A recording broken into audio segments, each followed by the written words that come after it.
Morning students, हम लोग जो है क्लास 12th के फंडामेंटल्स ऑफ पार्टनरशिप को एक चैप्टर कर रहे थे। न्यूमेरिकल्स हम लोग ऑलमोस्ट सब कंप्लीट कर चुके हैं।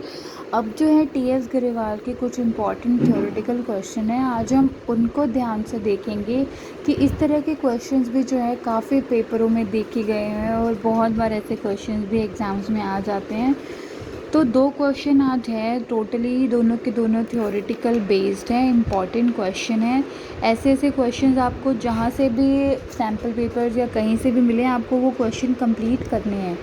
तो 2 क्वेश्चन हैं, टीएस ग्रेवाल के क्वेश्चंस हैं। पहला क्वेश्चन कहता है, in the absence of partnership deed absent है, what are the rules related to. अब 5 इन्होंने अलग अलग ट्रांजेक्शन या 5 अलग अलग सिचुएशंस इन्होंने दी है कि अगर ऐसा होगा तो उस केस में क्या करना है। फर्स्ट है सैलरीज ऑफ पार्टनर्स। जो पहला जो है फर्स्ट है सैलरीज ऑफ पार्टनर। अगर सैलरीज ऑफ पार्टनर को हम किस तरह से ट्रीट करेंगे, पार्टनरशिप डीड अगर नहीं है तो इसका क्या आएगा, partners will not be allowed any salary. इस केस में जो है पार्टनर को कोई भी salary will not be allowed any salary. इस केस में पार्टनर को जो है कोई भी सैलरी नहीं दी जाएगी, सैलरी हम उसे नहीं देंगे। सेकंड है इंटरेस्ट ऑन पार्टनर्स कैपिटल पे interest, on partnership capital no interest. Partners की कैपिटल पे on partners capital no interest will be allowed. इस केस में हम उसे कोई भी इंटरेस्ट अलाउड नहीं करेंगे अगर पार्टनरशिप डीड एब्सेंट है तो।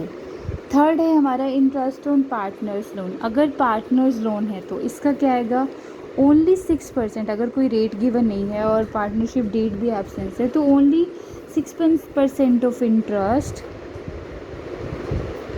इन पार्टनर्स लोन पे कितना इंटरेस्ट होगा, only 6% interest in partners loan. अब डी का आंसर क्या आएगा, डिवीजन ऑफ प्रॉफिट को हम किस तरह से डिवाइड करेंगे अगर पार्टनरशिप डीड एब्सेंट है तो। Profit distribution to be done in equal, किस अमाउंट में होगा, on equal ratio. Profit distribution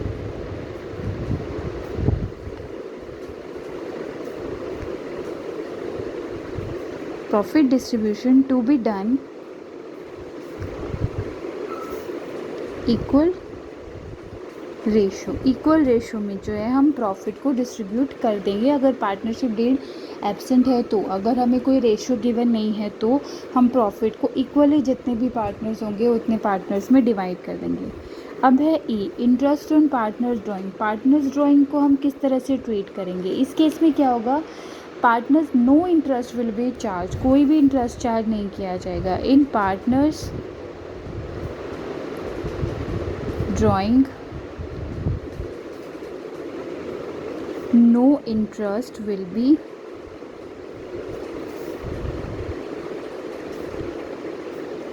charge, कोई भी इंटरेस्ट जो है हम चार्ज नहीं करेंगे। तो ये 5 सिचुएशन थी। क्वेश्चन था अगर पार्टनरशिप डीड एब्सेंस है तो हम इन सिचुएशन को किस तरह से ट्रीट करेंगे। सैलरीज ऑफ पार्टनर की सैलरी का हम क्या करेंगे, कोई भी सैलरी उसे अलाउड नहीं की जाएगी। इंटरेस्ट ऑन पार्टनर्स कैपिटल किस तरह से ट्रीट किया जाएगा, on partners capital no interest will be allowed, कोई इंटरेस्ट नहीं दिया जाएगा। पार्टनर्स लोन को हम किस तरह से ट्रस्ट करेंगे, 6% का इंटरेस्ट जो है पार्टनर्स लोन पे दिया जाएगा। डी, डिस्ट्रीब्यूशन ऑफ प्रॉफिट को हम किस तरह से डिस्ट्रीब्यूट करेंगे अगर पार्टनरशिप डीड एब्सेंट हो तो। कोई अगर पार्टनरशिप डीड प्रेजेंट होती, पार्टनरशिप डीड होती तो उनके रेट्स जो हैं वो गिवन होते। In case of the absence of partnership deed हम प्रॉफिट को किस तरह से डिस्ट्रीब्यूट कर देंगे, इक्वली हम सारे के सारे पार्टनर्स में उसे डिस्ट्रीब्यूट करेंगे। Interest on partners drawing, partners की ड्राइंग पे, ड्राइंग जो पार्टनर ने की है उस पे हम इंटरेस्ट किस तरह से चार्ज करेंगे। इन पार्टनर्स ड्राइंग, पार्टनर के ड्राइंग पे no interest will be charge, कोई भी इंटरेस्ट चार्ज नहीं किया जाएगा। ईजी सा क्वेश्चन था। पार्टनरशिप डेट अगर आपकी एब्सेंट होगी तो आप इन सिचुएशन को किस तरह से डील करोगे, किस तरह से हैंडल करोगे। ध्यान से इन पांचों की पांचों सिचुएशन को देख लेना।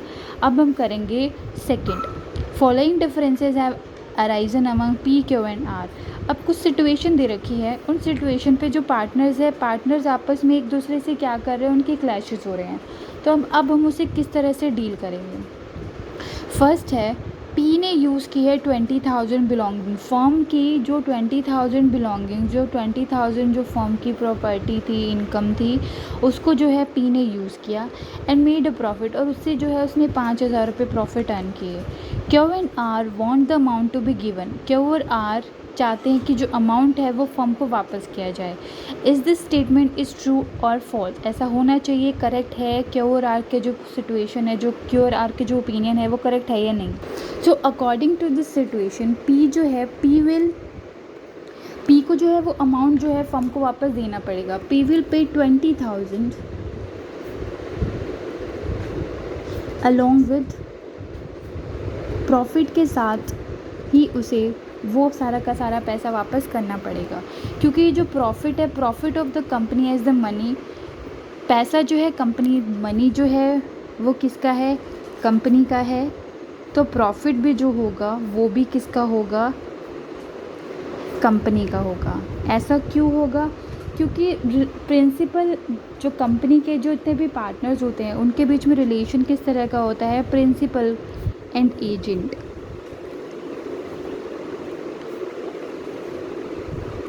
जो अकॉर्डिंग टू हमारे जो हमारा पार्टनरशिप एक्ट है उसके according to our partnership act, if an agent makes a profit made by utilizing asset of firm,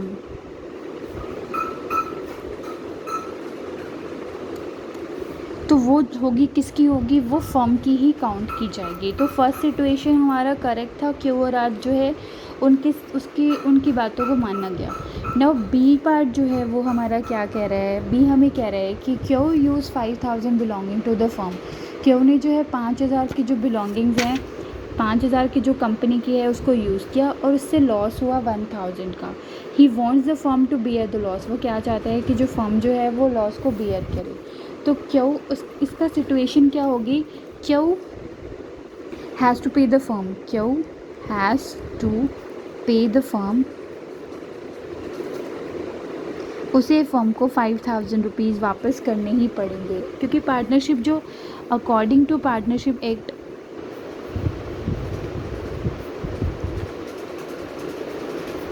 partnership act 1932 के अकॉर्डिंग जो पार्टनरशिप हैं फर्म के are liable for all the losses, जितने भी पार्टनर्स होंगे firm के वो सभी के सभी लॉसेस के लिए क्या होंगे, रिस्पॉन्सिबल होंगे।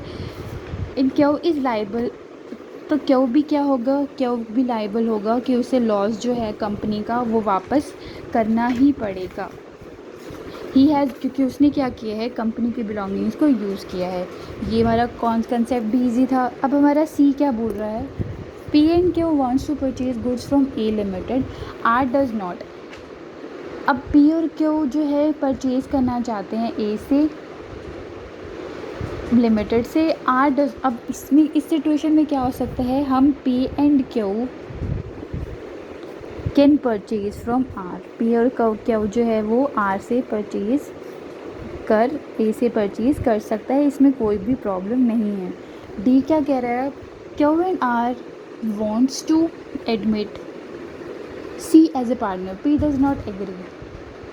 अब क्यू और आर क्या चाहते हैं कि हम टू एडमिट सी को एडमिट करना चाहते हैं, लेकिन पी जो है एग्री नहीं है। इस सिचुएशन में हम क्या करेंगे, इस सिचुएशन में सी विल नॉट बी, अगर ये जो पार्टनर्स हैं वो पार्टनर्स किसी भी न्यू पार्टनर के एडमिशन नहीं करना चाहते हैं, किसी भी नए पार्टनर को एडमिट नहीं करना चाहते हैं, तो कोई भी पार्टनर जो है बिज़नेस में ऐड नहीं होगा, अगर कोई भी उस चीज़ से डिसएग्री है तो। ये हमारा क्वेश्चन था, इजी क्वेश्चंस थे, लेकिन अगर आप थ्योरेटिकली भी जो है हमें सारे कंसेप्ट्स की क्लैरिटी होना ज़रूरी है, तो अगर ये क्वेश्चन इस तरह के आ जाते हैं तो आपको वो इस तरह से डील करने होंगे। तो इसको इस तरह के क्वेश्चंस जितने भी हों आप प्लीज़ ध्यान से कर लेना, और कोई भी डाउट हो तो हम उसे नेक्स्ट क्लास में पूरा कंप्लीट कर लेंगे।